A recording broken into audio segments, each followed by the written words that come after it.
Let's go. Welcome to the deep dive. We're tackling They Live Today.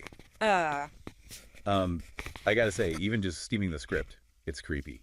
Like something's off, yeah, John Carpenter, he was a master at that, taking this crazy sci-fi idea, aliens hiding among us, and using it to poke at our fears about, well, who's really in charge? Right. And it's not set in some far off future or anything. Feels like present day America almost. But there's this underlying sense of like desperation, paranoia even. Our main guy, Nada, he's this construction worker out of a job. And that whole economic backdrop, it's key to how Carpenter takes on consumerism. Nada's just trying to get by, but the system's stacked against him, right? Unemployment's through the roof, people are disappearing left and right, rumors flying. Ripe for someone to exploit that, right? To offer an explanation, point the finger. And that's where these aliens slide in. But not like your typical big baddies. Nope, no spaceships or lasers here. They look like us, which makes it even creepier. Just blended right in, running things from the shadows, media, government, the whole 9 yards. And then there's the sunglasses. Got to be one of those iconic props in all sci-fi, right? Slap these babies on, and bam, you see the world as it really is. Think of it as a metaphor. For critical thinking, seeing past the BS. That's what they do for Nada. He sees through the illusion the aliens have built, and what he finds, well, it's chilling, man. Subliminal messages everywhere. Obey, consume, marry, and reproduce, just hammered into everything. Whoa! It's like the movie saying those messages are hitting us all the time, even if we don't realize it. Keeping us passive, buying more junk, not rocking the boat. More than just buying, though. It's this fear of being absorbed, losing what makes you, you. That supermarket scene, when Nada first puts the glasses on, everything goes black and white, stripped down. Products, magazines, people, all just blank. Like everyone's on autopilot, Yeah. following some script they didn't even write. And that's what makes Nada's fight so interesting. Trying to wake folks up, show them what's really going on, but Not an easy sell. People resist, don't believe him, even get violent. Think about it. If you were him, trying to tell people their whole world's a lie, how would you even start? you'd sound bonkers, right? That's part of what makes the movie so good. It makes you wonder, how do we know what's real? How do we escape the stories that shape how we see things? And that's where choice comes in. Even though the aliens are pulling all these strings, the film's saying we still have a choice. We can choose to open our eyes, see what is, and fight back against whatever's trying to control us. Which brings us to the Resistance, this small group taking on this massive alien occupation. Talk about outgunned and outmatched. But they represent something, that spirit of fighting back no matter what. Even against impossible odds, there's hope. And their methods, they get it. It's not just about guns and bombs. They're fighting for minds, too. Right, trying to disrupt the alien signal, break through that mental conditioning. And that's where things get really hairy for Nada and the whole Resistance. No shying away from the cost of fighting back. There's violence, there's sacrifice. But the film's saying some things are worth that risk, even if it means putting everything on the line. So we've got this dark vision of society, alien invasion, and this small group trying to make things right. Pretty intense stuff. And we're just scratching the surface. They Live is layered, man, full of symbols, social commentary that goes way deeper than it seems. Perfect segue then. You sent over some additional materials that look at real world stuff, how it connects to the themes in They Live. I'm really curious to see how those line up. Let's do it. So we see They Live is more than just like some cheesy alien flick. It's got a lot to say about consumerism, how media works, who really holds the power. What gets me, though, is how much of it still feels relevant. Like it could be happening now. It's scary how much Carpenter predicted. That constant pressure to buy stuff, upgrade, never be satisfied. The aliens push that in the movie, but in real life, it's, well, everywhere. Right. Like you can't escape it. Ads everywhere. But it's more than that now, right? Social media, you've got these influencers, algorithms that know what you want before you do.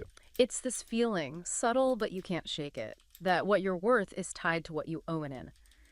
The movie's smart about showing how that makes us easy to manipulate. So focused on getting the next thing, we miss what actually matters. Which ties into the whole media control thing, too. And They Live, aliens run the news, the entertainment, everything. Keeps people distracted, not asking questions. And yeah, maybe we don't have literal aliens doing that here. But there are powerful groups shaping what we see, what we hear. The news cycle's constant. Social media is an echo chamber. Misinformation everywhere. Truth gets lost in the noise. You sent over these articles about filter bubbles, how algorithms just feed you more of what you already believe, right? Like we're all stuck in these little worlds, never seeing the other side. Exactly. Makes you less likely to question things, to consider other viewpoints, and that makes you vulnerable to corporations, governments, anyone who wants to control the story. It's like the sunglasses in the movie. Nada sees the truth, but it also divides people, right? The ones who see and the ones who don't. Made me think, what if we've all got our own version of those sunglasses shaping our reality differently? Gets to the core of how we form beliefs. How do we know what's real? They live is saying reality is often built, constructed by the information we get, the stories we choose to buy into. Goes back to that idea of choice, though, doesn't it? Even with all that pushing and pulling, the film says we still have a choice. What we believe, how we react, the kind of world we want, it's on US. And that's the hope it offers. Things are bleak, but the people who resist, who fight back, they show that we're not powerless. But man, their fight's tough. Skepticism, people making fun of them, even violence. Yeah. Makes you wonder, how do you deal with that in real life? How do you speak truth when it feels like no one's listening? No easy answer. But They Live gives some clues. The resistance, they get that it's a battle for people's minds. They use humor, satire, even force to shake things up, wake people up. And they never give up, even when it seems impossible. Like they know, even a small act of defiance can make a difference. Inspire others to start questioning things, to do something themselves. And that's what keeps They Live so relevant. It's not just a warning about consumerism or media manipulation. It's a call to action, to wake up, question everything, and fight for a world where we can all truly see. And speaking of seeing, you mentioned some real world stuff, people actually pushing back against these systems, like real life versions of the resistance. Exactly. And that's what we'll look at next, how these themes from They Live are playing out in our world, and how people are finding ways to resist, to build something better, even when it's tough. All right, so we've talked about the dark side, right? They Live paints this picture of a world almost on the edge, with these forces controlling things, and most people don't even know. But then you have these glimmers of hope, those who fight back. What I'm wondering now is like, how does that play out in the real world? You mentioned some examples, people actually pushing back against these systems. The cool thing is how much the film's themes, they connect with what's going on today, like the whole fight against fake news, propaganda. There are groups out there, individuals too, fact-checking, exposing lies, trying to teach people how to think critically about the media, almost like they're handing out those sunglasses from the movie, Yeah. helping people see past the BS. So like a real life resistance against those who twist the truth for their own benefit. Any specific ones that stand out? Oh yeah, for sure. Groups like Bellingcat or OCCRP, they're doing amazing work using open source intelligence, digging through stuff that's publicly available, but also doing real investigative journalism. They're exposing corruption, human rights abuses, even war crimes, holding the powerful accountable, shining a light on the stuff most people never see. That's wild. And it makes me think about another thing from They Live, that whole idea of like consumer activism. The movie criticizes this always got to buy more mentality, but it also suggests we can use that power, our wallets, to change things. Exactly. There's this growing movement, people being more conscious about what they buy, supporting businesses that are doing things right, sustainable, fair labor practices, Yeah. It's like voting with your dollars, sending a message that you want things to be different. Taking back some control, right? Instead of feeling helpless against these huge corporations, you can actually make choices that support, well, the kind of world you want to live in. And it's bigger than just buying stuff, too. People organize boycotts against companies that are doing bad things. They're pushing to divest from, like fossil fuels, supporting different economic models like co-ops where workers have more say. They're building alternatives to that whole consumerist system that They Live is warning us about. That's pretty inspiring. But gotta be real, it's not always easy to do that stuff. There's ads everywhere. Sometimes it's just easier to go with what's convenient, even if it's not ethical. And sometimes it feels like one person can't really change anything, you know? That's where community comes in. Think about the resistance in the movie, right? Their strength was in numbers, working together toward a shared goal. And that's happening in the real world, too. People are building communities online, organizing protests, helping each other out directly. It's about building power from the ground up. So not about being a lone wolf, but finding others who get it, who share your values, and actually taking action together. Absolutely. And that's what They Live really drives home. Even when things seem impossible, we're not powerless.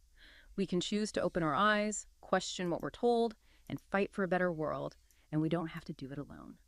Man, this has been quite a deep dive. It starts off as this crazy sci-fi action thing, but there's so much more to it. Makes you think, makes you question things, and maybe even inspires you to do something about it. It's the kind of film that sticks with you, you know? Makes you look at the world differently and wonder what your place in it all is. So, everyone listening, we hope this got you thinking, maybe challenged some of your assumptions, and hey, maybe it even inspired you to put on your own metaphorical sunglasses, see things with fresh eyes. What are you going to do differently now? What truths are you going to uncover? Something to think about until our next deep dive. Hey, that was a cool tie down. That was a cool tie down. They Live was a good movie. And they was right to hit home on still coming together and not being afraid of the wallet, but using the wallet to do what you want to do with it. Which been like the theme of the whole this whole podcast. Game on. Game on, hold strong. We doing it for the long. Even if it's short, we long as we did our own course. But hey, I got one more I'm gonna play. It's from iRobot.